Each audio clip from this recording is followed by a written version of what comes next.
Hello, I'm going to show you how to embroider these silk ribbon blackthorn blossoms. This is a wall hanging I'm working on. So the first thing I'm going to do is to prepare some 13mm pure silk embroidery ribbon. You need to use pure silk because nothing else is really going to fold small enough for you to be able to stitch through fabrics with a needle. So I'm just using a set of mini straighteners. You can use an iron if you don't have any straighteners.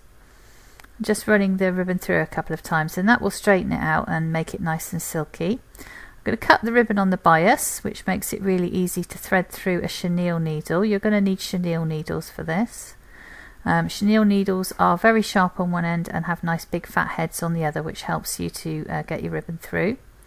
And I've tied a knot in one end. If you don't like knots, then just tack the flat end of your ribbon onto the back of your work.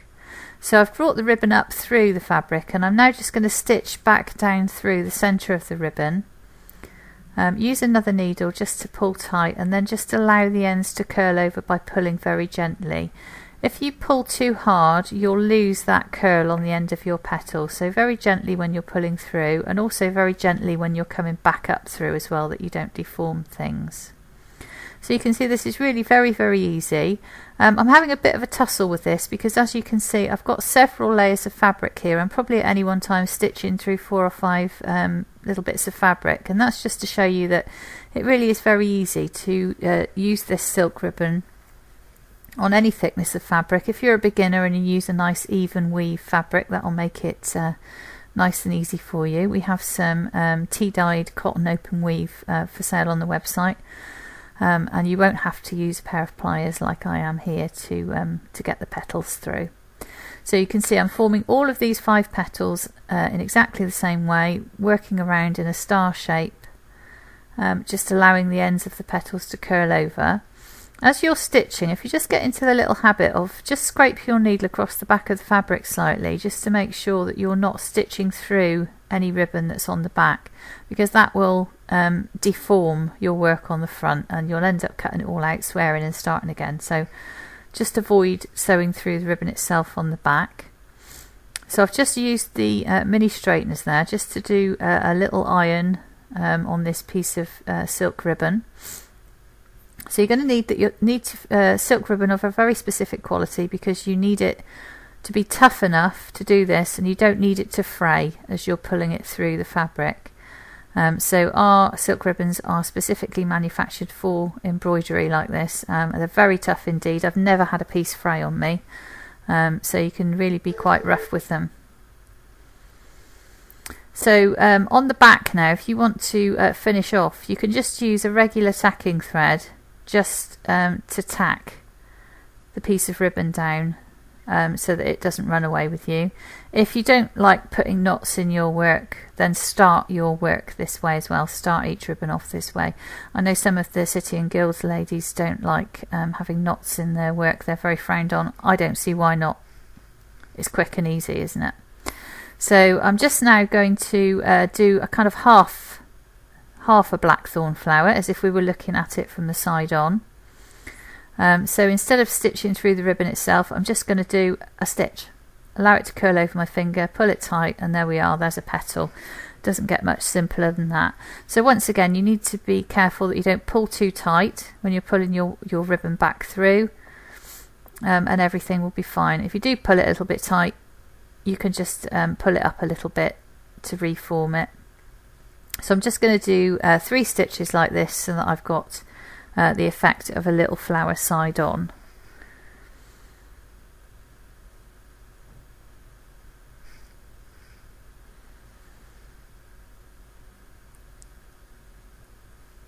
So there we are, that's that one.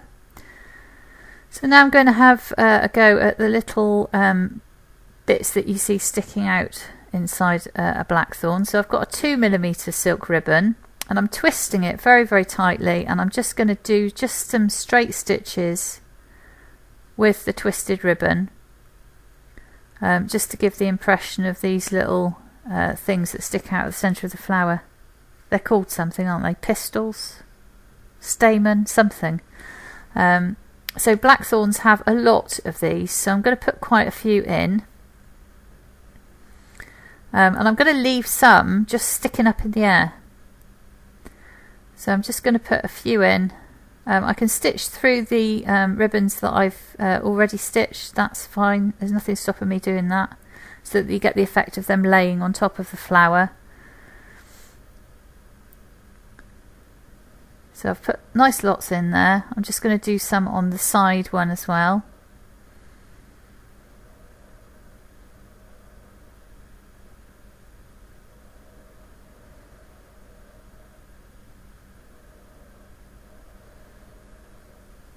So you can see here I'm actually just chopping the ribbon, and I'm just going to leave it stuck up in the air to give even more 3D effect to the work. If you're worried about these stitches moving, again you can just turn the work round and just put a few tacking stitches with a regular thread through the ribbons on the back just to hold and anchor everything in place. So this is really very quick to do, it doesn't take any time at all. So always do your flowers in white, and then you colour them afterwards using either a silk dye or a permanent marker pen, so that way you can get some beautiful effects and graduations on your petals and leaves and things. Blackthorns are white, so we haven't got to do a lot. I'm just going to use, this is a sunflower coloured permanent marker pen, just to colour the ends of these little bits, sticky uppy bits. Whatever they're called, because that's how blackthorn flowers look. They have a slightly coloured bit at the end. So very carefully just touch the ends, allow the silk to take the ink out of the ribbon. Don't touch anything you don't want to be covered in yellow. They're quite well behaved, these pens. So that's it, they're permanent. Once they're dry, you can be fairly confident they're not going to run or anything if you wash them. Although, that being said, silk isn't all that washable. So there's my flowers. I've then gone on to do a few more. So there's my little blackthorn flower group. So I hope you've enjoyed this. Thanks for watching. Please subscribe to our YouTube channel to get everything that we do as soon as it comes out. And please feel free to order your supplies from us, because that will help us be able to carry on making these videos. Thanks very much for watching. Bye bye.